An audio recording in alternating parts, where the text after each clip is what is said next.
Hey, what's going on YouTube? This is Sever7, and today we are checking out the Kizer Silver Wing with the ultimate goal of seeing if this is worth adding to your collection or your daily carry rotation. Now, this did come by way of the Lefty Passeron group. The designer is L.F, and the OEM for this knife is Kizer. I was able to find the inspiration for this knife, and apparently it's the movie Blade Runner, and the maker put a quote next to it, like next to the inspiration. And the quote is, "Dying for an absolute cause is the most humane thing we can do." Dying for an absolute cause is the most humane thing we can do. How baller is that? Holy cow. It adds like 3 cool points to this knife, which was already pretty freaking cool by itself. Yeah, absolutely incredible. I'm really happy that I stumbled across that. That's super cool. Really quick, if you want to support the channel and help pay for shipping, there's 3 ways to do so down in the description for the people that have supported. Holy cow, thank you. We were able to cover about half of shipping for last month, and it was dope. Thank you so much, guys. All right, now we have a lot to talk about. Let's call it the elephant in the room here and talk about this milling. So this, like, I don't know what you would call it, like strainer or honeycomb, maybe beehive, I don't know. But this isn't like a piece that's inlaid. It's not a piece that's like milled and then attached. What they did was so a solid piece of titanium, they milled out these sections, and then instead of milling all the way through, when they got to the bottom layer, they milled in this pattern. So like this is all one piece, it's all connected, which is insane, because it would have been way cheaper and way easier to just take a thin piece of metal, poke holes in it, and then just like screw it in on the inside. They didn't do that. And then of course we've got all of this nice milling. This thing is like, the stone wash takes wear so well. I mean, like, the more you wear this knife, the more scratches and scuffs you get on it. It's like, the cooler it looks. But we've got this textured milling here, textured milling here. We've got that same textured milling right down there. And then we have mirrored milling on both sides. And then look at this. So they have this whole strip milled right here. And then on the other side, because they have the lock bar relief cut, they did milling here. And look, they even carried it down to here. Talk about attention to detail. I mean, that's wild. We do have like a 1/3 backspacer, and I really wish they would have made this an integral, because that would have like taken it to the next level for me. I love integrals, but we've got the backspacer, and then we've got the jimping that goes in line with the backspacer, and it's actually functional jimping. Like, it'll actually improve your grip. And then right here we just have this little piece that connects, and that's just to block the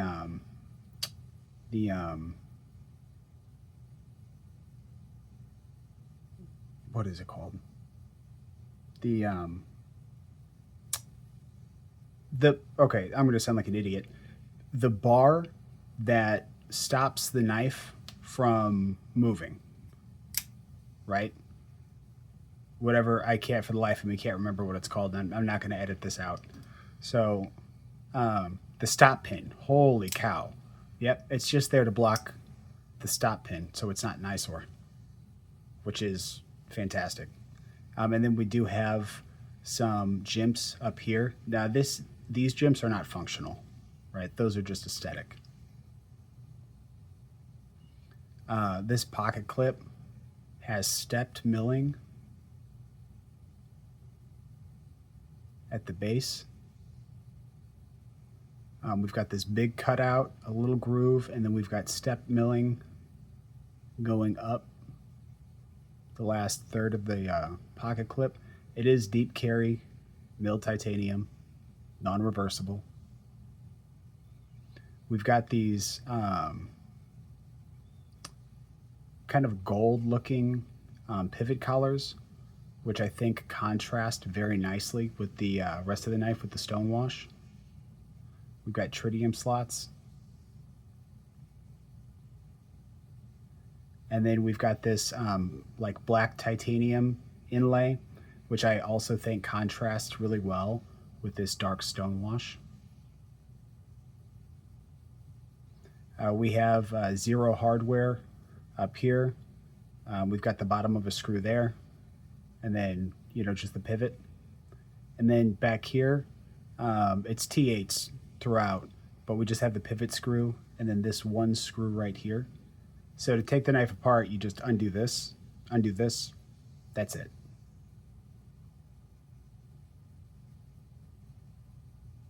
Now, as far as the ergonomics go, despite how busy this knife is, it's pretty darn comfortable. I wear large size gloves, and I can fully choke up here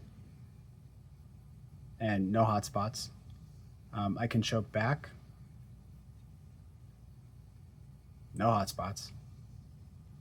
And, you know, just you see how they left this space up here? They have it chamfered and they don't have any milling, like they don't have any grooves on it. So, like, you know, they did that for comfort, right? So they weren't just blindly milling everything everywhere. You know, they wanted this knife to be functional and usable, as well as artistic. And they succeeded big time in that department. So it's balanced super well, and it's not, because of the internal milling, it's not nearly as heavy as one might think. So this knife is super, I don't want to say super, but it's, you know, fairly light and easy to work with. Like, I mean, this thing will slice boxes for days. The jimping up here, all this is, so it's the jimping on the blade is not functional. Right here, where you get these jimps to line up, this right here, it is functional. Anything past this, not functional. Now you can get up here on the poon, right? And you can use it that way because that poon will hold you back a little bit. But this jimping up here, not going to do anything. And then the jimping up here past the square, like everything above that point, not useful. You know, you can't do anything with it. Now, as far as the blade goes, we've got a really nice harpoon Bowie style blade. Huge fan. We have a really nice belt satin up here on the swedge and on the blade, and then we've got this hand satin for the flats. Looks really clean. What I believe is a hollow grind, and they have 4 versions of this knife. 2 of them with a compound grind and 2 of them with this hollow, and one of each is S90V and one of each is M390. Now, I couldn't find this steel labeled anywhere. It's actually completely free of branding. So I'm not sure if this is the S90V variant or the M390 variant. Either way, both steels are great, so I'm not worried about it. The HRC they have listed as 60, and there was no range. It just said 60, which 60 is fine. Like, it's not optimal, but it's fine. Like, if you're using this for daily carry, you know, box cutting, you know, cutting paper, opening packages, like you're fine at 60 HRC. Now let's talk about the detent and the overall action of this knife.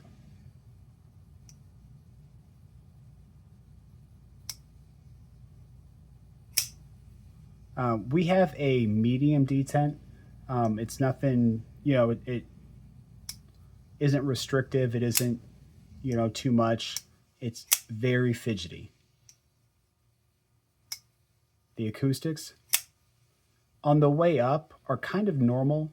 You know, it's got the, you know, shuk or ksh. Hold on. Yeah, I'm saying that wrong. But you get what I'm saying. Like, it's nothing crazy special on the deployment as far as the acoustics. But on the drop, you get a really crispy,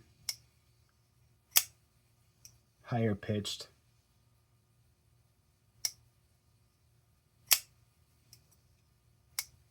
And I really like that. Front flipper works fantastic. Even if you're not good at front flippers, I think this is pretty much impossible to fail. Reverse flick, thumb flick, all of them are equally as good and satisfying. Lock bar access, it doesn't look like they're giving you a lot, but they've got this area scalloped right here, and this is some of the most comfortable and easiest lock bar access I've ever felt. And look at this drop. You know, I say that and then it gets... So here, I'll say this. There's a little spot where, because it doesn't clear the detent ball until here, past this. So whenever you disengage, you want to let it get past that point. And then it's a very light shake shut. But the closing action on this is so buttery smooth. I enjoy disengaging this knife more than I enjoy engaging it. That's how good the close is. Just carelessly falls in. No, carelessly is... I meant relaxingly falls in. I don't know, soothingly? Okay, words. But you get what I'm saying. It's fucking magical. And this is not lefty friendly, because if you put any pressure on this lock bar, and like, don't get me wrong, I'm not good at this, so like an actual lefty could probably make it work, but yeah, it's not easy, nor is it enjoyable. So I'm going to say this one is for right-handed collectors only. Now, as far as the overall length goes, we're looking at 7.75 inches, a blade length of 3.31 inches, and that gives us a blade to handle ratio of 0.74 or 74%. The sweet spot is really 0.8 or 80%. That's when you start to get that Shirogorov style, you know, at 0.8 blade to handle ratio. That's when it starts to look like the knife is like 50-50 blade to handle, right? That's when the illusion kicks in. So this one is doing fine. It doesn't look like the blade's tremendously smaller than the handle. Normally, whenever you get to 70.7 or below is when it starts to suck. I know it starts to look janky, but at 0.74, you know, this looks fine. Some size comparisons. We have the milled aluminum Civivi Brazen.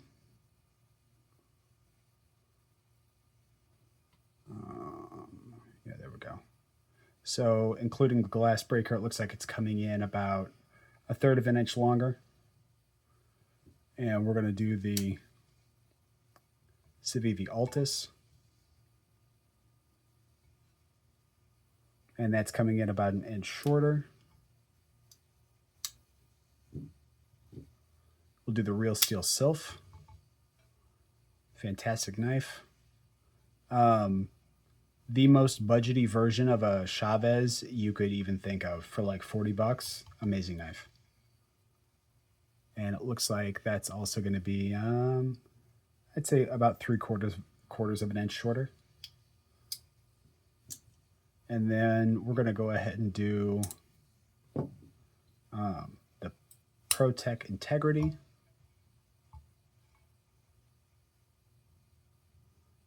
And it looks like the integrity is going to come in maybe 1/3 of an inch longer. So not a big knife by any stretch. 7.75 inches. Not small, but most people consider 8 inches a full-size knife, so we're pretty far from that. Overall, though, I'd say, perfect for EDC. Like 7.75 is what I consider to be darn near perfect. I don't need an 8-inch knife, and I also don't mind something a little bit smaller. But 7.75 is probably as big as I like to go for everyday carry. And we have an overall weight of 4.38 ounces. So fairly heavy, considering the size of it. Well, the weight seems heavy, but I'll be honest, it doesn't feel like 4.38 ounces. Actually, it feels very far from that. I'm wondering if the website had it wrong. Let me measure it really quick, because that seems, maybe I'm a dummy, but that seems off.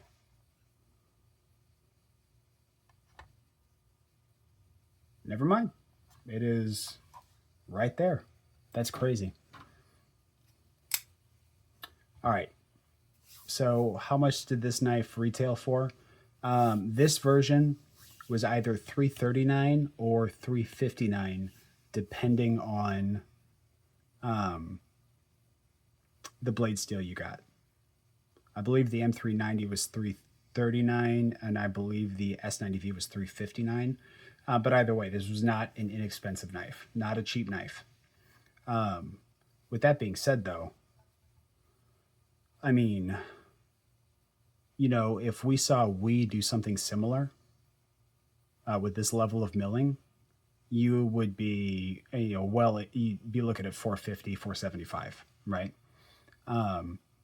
There's plenty of companies that give us a lot less for $340 than what we're getting right here with Kizer. So, I think they said it was like 6 hours of milling per side, something like that. It was a ridiculous amount of time on the machine. And this is part of their X series, so it is a little more premium. I know some people were saying this knife was overpriced. But honestly, I think it's just because people aren't used to seeing Kizer in this price range. But if you didn't tell me who made this and you just said it in front of me and you said $340, and I just picked it up and looked at it, and just kind of, felt it and handled it, I would say, yeah, worth $340 all day long. You could tell me Riot was the OEM and I'd believe you, right? Like, this was Kizer really flexing, really kind of, and that's what they wanted to do. They want to show off their machining capabilities. They did a great job. So I think $339 is a fantastic price. Absolutely worth it. I would pay that all day long. And like I said, I know a bunch of people were like, oh, 280, 300. And it's like, no. Nope, that's just you being stuck in the mindset of Kizer is a budget brand with some premium offerings, and their premium offerings are like, 200, 220-ish. But this knife is deserving every bit of that price point of $340. This knife is fantastic. For me, this would not be a user. This would be I apologize. This would be a user. So it wouldn't be a safe queen. It would be a daily carry. And that's because that's what this knife is meant to be.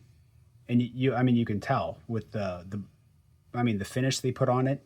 It actually looks better the more wear it gets, right? They gave you a belt satin instead of a hand satin. So it's going to be less prone to, scratching is easy and getting all jacked up. You have a hand satin and then you're cutting with it all day and you get this big jagged nasty line in it. They didn't want that. They built a user. And I've carried it. I've loved it. And I'm going to continue to carry it. I might actually buy this one off the pass around group because you can't get these anymore. They had some at Blade Show. They had a DLC one at Blade Show that looked freaking sweet, but they sold out. I wasn't able to get one. But yeah, huge fan of this knife.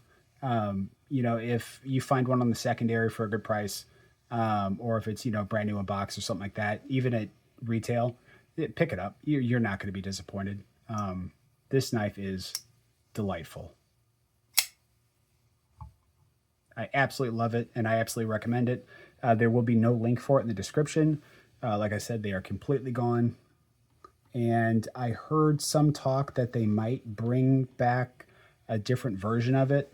They do have a budget version. It looks just like this as far as like the general aesthetic, but it's got a different name. I can't remember. It's one of their new releases. But it's got, the big thumb studs. It's got the big front flipper, but it's in budget materials like micarta, G10, stuff like that. It's got the roller bearings just like this one does. So, you could get that, and I haven't reviewed that yet. Hopefully I'll get to. But you can probably get that and be happy with it. I think those can be had for like $150. So, that's not bad at all. Maybe I'll link those in the description. That way, people that are interested in this aesthetic for a much lower price can check those out. Yeah, I'll put those in the description. But beyond that, leave a comment. Tell me, would this be a user for you, collection piece, or are you just not interested at all? Let me know. I'm curious. And if you want to support the channel, I do have a PayPal, Cashapp, and Venmo down in the description. I can't monetize YouTube because I don't have enough watch hours. And all of the affiliate links from Share Sale are down because they're transitioning systems. So at the moment, between knives and shipping, YouTube costs me about $700 a month to be consistent with. And 240 of that shipping. The rest of it is knives and equipment. So obviously, I'm a knife collector, so I'm going to buy knives anyway. But if you want to help out with the shipping, that would be super great. I would appreciate it immensely. But other than that, yeah, that's all I've got for you today, guys. I appreciate it. Thank you so much. If you like the content, please subscribe. Hit the like button for me. And until the next time, peace.